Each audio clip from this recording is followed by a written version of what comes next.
ವೀಕ್ಷಕರೇ, ನಮ್ಮ ಚಳ್ಳಕೆರೆ ಟಿವಿಗೆ ಸ್ವಾಗತ. ಇಂದಿನ ಪ್ರಮುಖ ಸುದ್ದಿ.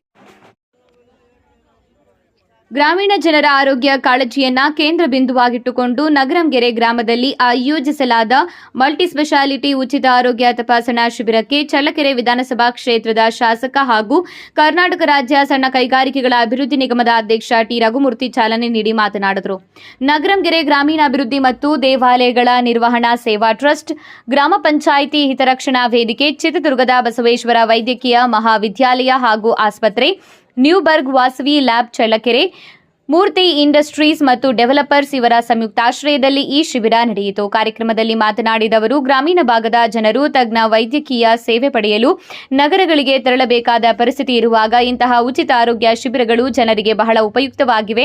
ಸಾಮಾನ್ಯ ಜನರ ಆರೋಗ್ಯ ರಕ್ಷಣೆಗಾಗಿ ಸರ್ಕಾರದ ಯೋಜನೆಗಳ ಜೊತೆಗೆ ಸಮಾಜಮುಖಿ ಸಂಸ್ಥೆಗಳು ಸಹ ಕೈಜೋಡಿಸುವುದು ಶ್ಲಾಘನೀಯ ಕೆಲಸ ಎಂದು ಹೇಳಿದ್ದಾರೆ. ಇದೇ ಸಂದರ್ಭದಲ್ಲಿ ಶಿಮುಲ್ ನಿರ್ದೇಶಕ ಬಿಸಿ ಸಂಜೀವ್ ಮೂರ್ತಿ ಮಾತನಾಡಿದರು.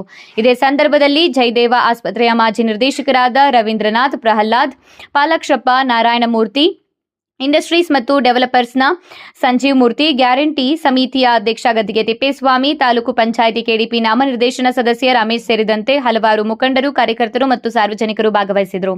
ಶಿಬಿರದಲ್ಲಿ ವಿವಿಧ ತಜ್ಞ ವೈದ್ಯರಿಂದ ಆರೋಗ್ಯ ತಪಾಸಣೆ, ಪರೀಕ್ಷೆಗಳು ಹಾಗೂ ವೈದ್ಯಕೀಯ ಸಲಹೆ ನೀಡಲಾಗಿದ್ದು, ಗ್ರಾಮಸ್ಥರಿಂದ ಉತ್ತಮ ಸ್ಪಂದನೆ ವ್ಯಕ್ತವಾಯಿತು.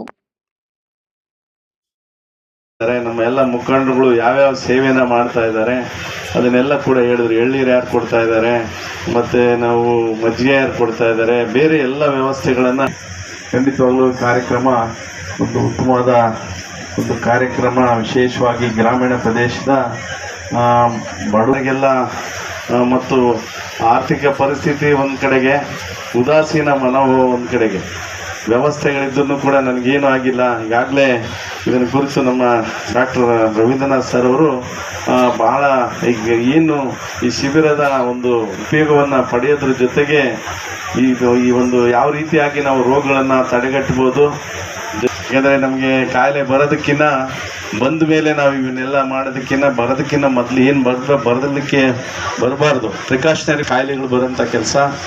ಜೊತೆಗೆ ನಾವು ಯಾವ ರೀತಿಯಾಗಿ ನಮ್ಮ ಅಭ್ಯಾಸಗಳಿರ್ತದೆ, ಅದರಲ್ಲಿ ಅಭ್ಯಾಸ ಅಂದರೆ ಒಳ್ಳೆ ಅಭ್ಯಾಸ ಇರ್ಬೋದು, ಒಳ್ಳೆ ಅಭ್ಯಾಸ ಇದ್ದರೆ ಅವರಿಗೆ ಕಾಯಿಲೆಗಳು ಬರಲ್ಲ, ದುರಭ್ಯಾಸಗಳಿಂದ ಕಾಯಿಲೆಗಳು ಬರುತ್ತದೆ ಅಂಥೇಳಿ ಇವೆರಡು ಭಾಳಷ್ಟು ಮುಖ್ಯ ಆಗ್ತದೆ. ಅದರ ಜೊತೆಗೆ ಇನ್ನೂ ಒಂದು ಮಾತನ್ನು ಹೇಳಿದ್ರು ಅವರು, ಯಾವತ್ತೂ ಕೂಡ ನಾವು ಸಮಾಧಾನವಾಗಿರಬೇಕು, ಯಾರಿಗೋ ಕಂಪೇರ್ ಮಾಡಬಾರ್ದು.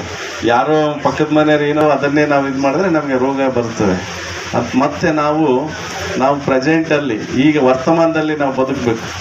ಮುಂದಿಂದೆಲ್ಲ ನೆನೆಸ್ಕೊಂಡು ಮುಂದೆ ಏನಾಗುತ್ತೋ ಅದೇನಾಗುತ್ತೋ ಇದಾಗುತ್ತೋ ಬರೆದಿದ್ದಂತ ನಾವು ಊಹೆ ಮಾಡ್ಕೊಂಡು ಹೆದರಿಕೆಯಿಂದ ಬದುಕಬಾರ್ದು. ಮುಂದಿನ ಫ್ಯೂಚರು ಖಂಡಿತವಾಗ್ಲೂ ಚೆನ್ನಾಗಿರ್ಬೇಕಂತೇಳಿ ನಾವು ಈಗ ಸರಿಯಾಗಿ ಮಾಡಬೇಕಾದ್ರೆ ಬರೆದಿದ್ದಂತ ನೆನೆಸ್ಕೊಂಡು ಕೊರಗಂಥದ್ದು, ಜೊತೆಗೆ ಬೇರೆ ಯಾರೋ ಇದಾದ್ರು ಅಂಥೇಳಿ ಆ ರೀತಿಯಾದ ಒಂದು ವ್ಯವಸ್ಥೆನಲ್ಲಿ ಫೇರ್ ಮಾಡ್ಕೊಳ್ಳೋದಾಗಿರ್ಬೋದು. ಒಟ್ಟಾರೆಯಾಗಿ ನಮ್ಮ ಮೂರ್ತಿಯವರು ಒಂದು ಮಾತು ಹೇಳ್ತಾ ಇದ್ರು, ಹೆಲ್ತ್ ಈಸ್ ವೆಲ್ತ್, ಆರೋಗ್ಯವೇ ಭಾಗ್ಯ. ನಮ್ಗೆ ಆರೋಗ್ಯ ಚೆನ್ನಾಗಿದ್ರೆ ನಮ್ಗೆ ಒಂದು ಕೋಟಿ ಇದ್ದಂಗೆ ಅಂತ.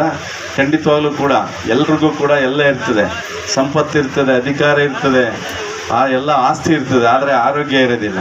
ಆರೋಗ್ಯ ಭಾಳಷ್ಟು ಮುಖ್ಯ. ಹಾಗಾಗಿ ಇವಾಗ ಕೂಡ ಗ್ರಾಮೀಣ ಪ್ರದೇಶದಲ್ಲಿ ಮೊದಲೆಲ್ಲ ಎಲ್ಲರೂ ಆರೋಗ್ಯವಾಗಿರ್ತಿದ್ದು, ಭಾಳ ಜನ ಅವ್ರಿಗೇನು ಟ್ರೀಟ್ಮೆಂಟೇ ಬೇಕಿದ್ದಿಲ್ಲ. ಆದರೆ ಈಗಿನ ಒಂದು ವ್ಯವಸ್ಥೆಯಲ್ಲಿ, ಆಧುನಿಕ ಯುಗದಲ್ಲಿ ನಮಗೆಲ್ಲ ಸೌಲಭ್ಯಗಳು, ಬಡತನ ಬಹುಶಃ ನಾವು ಯಾರಾದ್ರೂ ನಾವು ಹಿಂದೆ ನೋಡಿದಂಥ ಸಂದರ್ಭದಲ್ಲಿ ಭಾಳ ಗ್ರಾಮೀಣ ಪ್ರದೇಶದಲ್ಲಿ ಭಾಳಷ್ಟು ಜನ ಕೂಲಿ ಮಾಡೇ ಬದುಕಂಥ ವ್ಯವಸ್ಥೆ.